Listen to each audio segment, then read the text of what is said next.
Hello students, आज की इस वीडियो में कुछ बच्चों की प्रॉब्लम्स आई हुई हैं, उनके बारे में डिस्कस करेंगे। एक प्रॉब्लम तो ये हुआ है कि भी कई बार रिपीट हो चुकी है ये प्रॉब्लम बच्चों की। वो क्या रीजन है उसका? सिर्फ ये रीजन है, बच्चों को इस रिजल्ट के बारे में नहीं पता है। 1 प्लस ओमेगा स्क्वायर इक्वल होता है 0 के और ओमेगा क्यूब इक्वल होता है 1 के। इस रिजल्ट का यूज होना है इस प्रॉब्लम में। देखो भी, आपको एक ए मैट्रिक्स गिवन है 1 omega square omega omega and B matrix given है omega omega square 1 omega square. This is omega not W. ठीक है, इन दोनों का प्रोडक्ट करना है। इस फर्स्ट रो को मल्टीप्लाई करेंगे फर्स्ट कॉलम से, 1 को ओमेगा से मल्टीप्लाई करेंगे प्लस साइन ओमेगा स्क्वायर को 1 से मल्टीप्लाई करेंगे। उसके बाद फर्स्ट रो को सेकंड कॉलम से मल्टीप्लाई करेंगे तो 1 को मल्टीप्लाई करेंगे ओमेगा स्क्वायर से प्लस साइन ओमेगा स्क्वायर को मल्टीप्लाई करेंगे ओमेगा स्क्वायर से। उसके बाद सेकंड रो के बारे में, सेकंड रो की जब बारी आएगी तो वो किससे मल्टीप्लाई करेंगे? सबसे पहले फर्स्ट कॉलम से ओमेगा ओमेगा ओमेगा को ओमेगा से मल्टीप्लाई करेंगे प्लस साइन इस ओमेगा को 1 से मल्टीप्लाई करेंगे ओमेगा इंटू 1।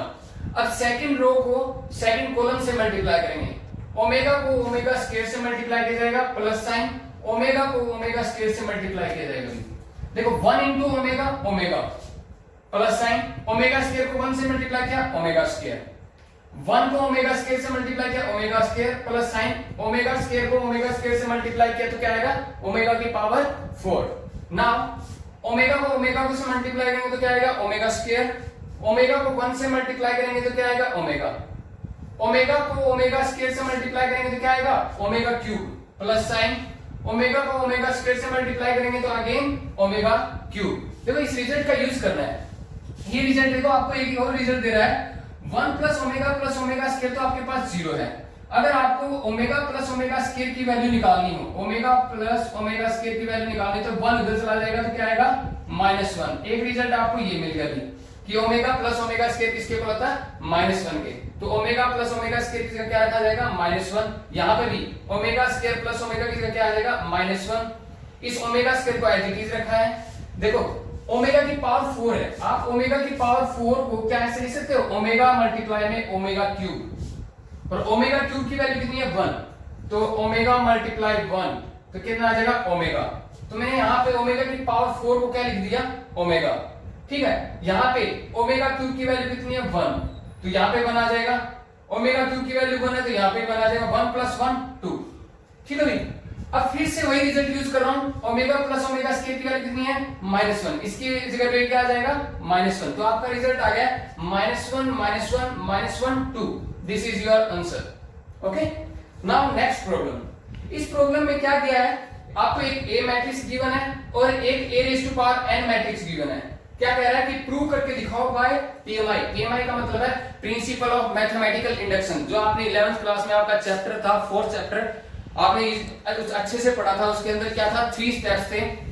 क्या प्रूव करने के लिए? कि भी किसी भी जनरल रिजल्ट को प्रूव करने के लिए आपको 3 स्टेप का यूज करना है। पहला स्टेप क्या था? आप n की जगह 1 रखोगे। दूसरा स्टेप क्या था? आप n की जगह k रखोगे। तीसरा स्टेप क्या था? आप n की जगह क्या रखोगे? k+1। तो पहले स्टेप के पास जाते हैं। पहला स्टेप क्या कहता है? Put n = 1। आपके पास a⁴n की जो वैल्यू उसके अंदर आप क्या करोगे?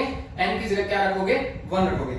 यहाँ पे 1 रखोगे तो 1 + 2, यहाँ पे 1 रखोगे तो -4, यहाँ पे 1 रखोगे तो 1, यहाँ पे 1 रखोगे तो क्या n की जगह 1 रखोगे तो क्या आएगा? 1 - 2।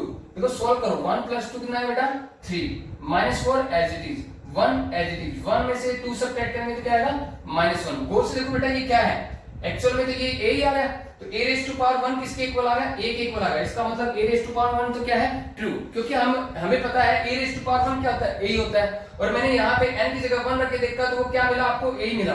इसका मतलब a की पावर 1 किसके इक्वल आ गया? a के इक्वल आ गया। हेंस a की पावर 1 क्या आ गया आपका? ट्रू आ गया। देखो पीएमआई का प्रोसेसर यही करता है। क्या कहता है कि आप फर्स्ट स्टेप में क्या करोगे? n की वैल्यू 1 के लिए जो रिजल्ट आपको दे रखा होता है जनरल रिजल्ट, उसको क्या करके दिखाते हैं? ट्रू प्रूव करके दिखाते हैं। तो आपने n की वैल्यू 1 के लिए इस रिजल्ट को क्या प्रूव करके दिखा दिया? ट्रू। ना सेकंड स्टेप क्या कहता है? पीएमआई का सेकंड स्टेप ये कहता है आप n की वैल्यू k के लिए उस रिजल्ट को क्या लेके चलोगे? ट्रू मान के चलोगे।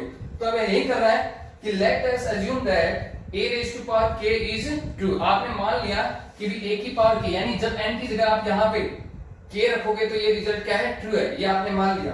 तो आपने क्या किया है, यहाँ पे n की जगह पर क्या रखोगे, k रखोगे, सभी जगह n की जगह पर k रखा तो 1 + 2k, यहाँ पे रखोगे तो -4k, यहाँ पे n की जगह k रखोगे तो k, यहाँ पे n की जगह k रखोगे तो क्या आएगा 1 - 2k। इसको आप क्या मान लोगे, first equation. Okay, third step क्या कहता है, आप n की वैल्यू k के +1 के लिए इस रिजल्ट को ट्रू प्रूव करके दिखाओगे। पहला स्टेप कहता है n की वैल्यू 1 के लिए ट्रू प्रूव करके दिखाओ। दूसरा स्टेप कहता है n की वैल्यू k के लिए मान के चलोगे कि रिजल्ट ट्रू है। थर्ड स्टेप कहता है आप n की वैल्यू k +1 के लिए प्रूव करके दिखाओगे ये रिजल्ट ट्रू है। ये तीन स्टेप फॉलो होने के बाद रिजल्ट क्या हो जाता है, प्रूव हो जाता है कि ये रिजल्ट क्या है, जनरल फॉर्म के लिए क्या है, एक्यूरेट है। तो आप क्या करेंगे, a की पावर k +1, n की जगह क्या रखेंगे k +1, ठीक है। तो a की पावर k इंटू a की पावर 1 लिख सकता हूं, a की पावर k +1 को, ठीक है। ये देखो पावर k +1 थी, मैंने क्या किया, a की पावर k मल्टीप्लाई में a⁻1 कर दिया इसको। a की पावर k की वैल्यू फर्स्ट इक्वेशन से देखो ये रही, ठीक है, ये रख दी। और क्या नाम है, a की पावर 1 की वैल्यू ये देखो, a की पावर 1 का मतलब है n है, तो a की वैल्यू क्या थी, ये रही, तो वही पुट कर दी यहाँ पे। ये a की पावर k की वैल्यू है, ये a की वैल्यू है। लेकिन देखो ये रिजल्ट प्रूव करके दिखाना है, लेकिन किसके इक्वल प्रूव करके दिखाना है, हमें पता है कि जब यहाँ n की जगह k +1 रखेंगे तो हमारा रिजल्ट क्या आएगा, ये आएगा। तो a की पावर k +1 को इसके इक्वल दिखाना भी, यहाँ पे n की जगह k +1 रखोगे ना तो आपका रिजल्ट ये आएगा, ये हमें प्रूव करके दिखाना है। इसको सॉल्व करके a की पावर k को a से मल्टीप्लाई करके सॉल्व करके हमें ये निकाल के दिखाना है। तो मल्टीप्लाई क्या, कैसे मल्टीप्लिकेशन होती है, रो किससे मल्टीप्लाई होती है, कॉलम से। इसको फर्स्ट रो को फर्स्ट कॉलम से मल्टीप्लाई किया तो ये आएगा, 1 + 2k को 3 से किया, प्लस साइन, -4k को 1 से किया। उसके बाद फर्स्ट रो किसके साथ मल्टीप्लाई आएगा, सेकंड कॉलम के साथ, 1 + 2k को -4 से मल्टीप्लाई किया, ओके, -4 से मल्टीप्लाई किया, और -4k को -1 से मल्टीप्लाई किया, ये रहा, ठीक है ना। अब सेकंड रो को मल्टीप्लाई करते हैं, इस सेकंड रो को मल्टीप्लाई करेंगे फर्स्ट कॉलम के साथ, तो k को 3 से मल्टीप्लाई करेंगे, प्लस साइन, 1 - 2k को 1 से मल्टीप्लाई करेंगे। अब इसी सेकंड रो को हम सेकंड कॉलम से मल्टीप्लाई करेंगे, k को -4 से मल्टीप्लाई किया, प्लस साइन, और 1 - 2k को -1 से मल्टीप्लाई किया। इसको सोल्व करने पे हमारा है 2k + 3 -4k -4 k +1 और -2k -1। एक्चुअली देखो ये क्या है, a की पावर k +1 है, इसका मतलब मैंने लेफ्ट हैंड।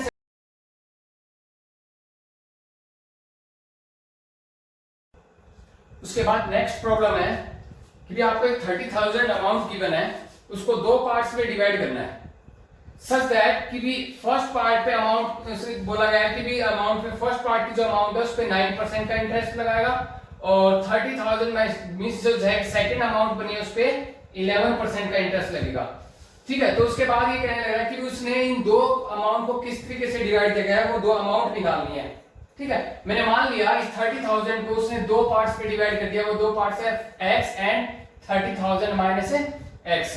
देखो इन दोनों का सम करोगे तो आपको 30,000 ही मिलेगा, ठीक है भी।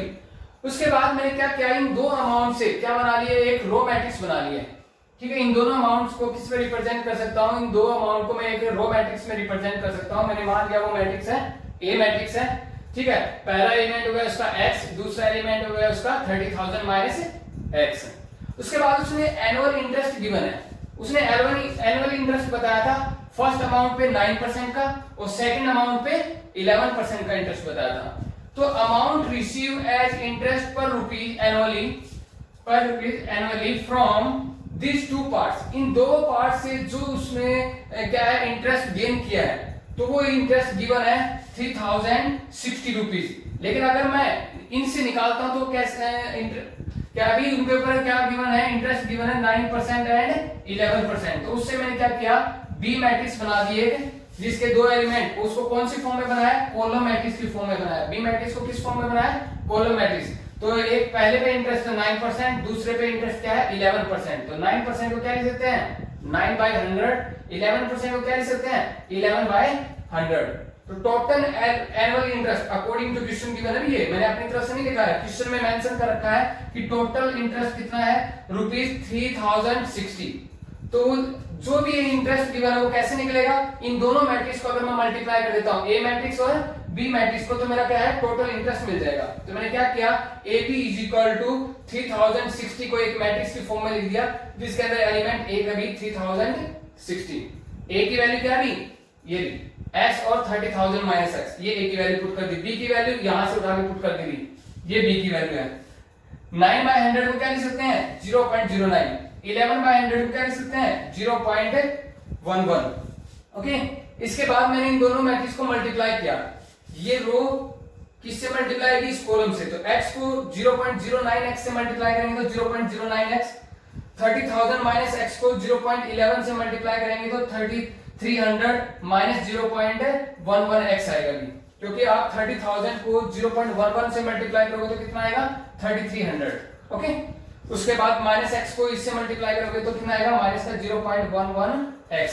ये दोनों मैट्रिक्स इक्वल आ गई, ठीक है। By equality of two matrix, जब दो मैट्रिक्स इक्वल हो तो उनके कोरस्पॉन्डिंग एलिमेंट, ये एक एलिमेंट है भी, ये एक एलिमेंट पूरा कंप्लीट किसके इक्वल होएगा, इस 3060 के, तो इसको इक्वल रख दिया भी 3060 के, इस 3300 को उधर ले गए भी, ठीक है भी। 3060 में से 3300 सब्ट्रैक्ट करेंगे तो कितना आएगा 240, माइनस का 240, यहाँ पे माइनस का 0.02x था, ये माइनस से माइनस कैंसिल, ये 0.02 डिवाइड में जाएगा तो 240 को जब 0.02 से डिवाइड करेंगे तो कितना आएगा ₹12,000। तो आपकी फर्स्ट अमाउंट मींस x की वैल्यू आ गई 12,000, तो सेकंड अमाउंट की वैल्यू कितनी आएगी 30,000 में से 12,000 सब्ट्रैक्ट करोगे तो कितना आएगा 18,000, ये आपकी सेकंड अमाउंट आ गई। एक और प्रॉब्लम गिवन थी भी, 8th क्वेश्चन अभी 3.3 का, उसमें क्या है, एक मैट्रिक्स गिवन है और find a raised to power 16। a raised to power 16 देखो कैसे निकल सकता है, a raised to power 16 निकालने के लिए आप a स्क्वायर की पावर 8 लिखोगे तो क्या आ जाएगा a raised to power 16 आ जाएगा। तो इसका मतलब सबसे पहले आपको किसकी वैल्यू निकालनी है, a स्क्वायर की वैल्यू निकालनी है। a स्क्वायर की वैल्यू निकालने के लिए क्या करोगे, a को किससे मल्टीप्लाई करोगे, a से, तो मैंने क्या किया a की वैल्यू रखी यहाँ पे, मल्टीप्लाई में फिर से a की वैल्यू रखी, इन दोनों मैट्रिक्स को मल्टीप्लाई किया, जब इन दोनों मैट्रिक्स को मल्टीप्लाई करेंगे तो क्या आ रहा है 0 0 0 0, इसका मतलब क्या है 2/2 ऑर्डर की आपको एक जीरो मैट्रिक्स मिली है। तो a स्क्वायर की वैल्यू है जीरो मैट्रिक्स, तो यहाँ पे a स्क्वायर की वैल्यू रख दी, जीरो मैट्रिक्स की पावर 8, जब जीरो मैट्रिक्स की पावर कितनी भी कर लो भी, ठीक है, चाहे 100 पावर कर लो, आप उनको मल्टीप्लाई करोगे तो हमेशा क्या है जीरो मैट्रिक्स ही आएगी। तो a इस जीरो मैट्रिक्स की पावर 8 भी क्या है zero matrix, is equal to zero matrix. Okay.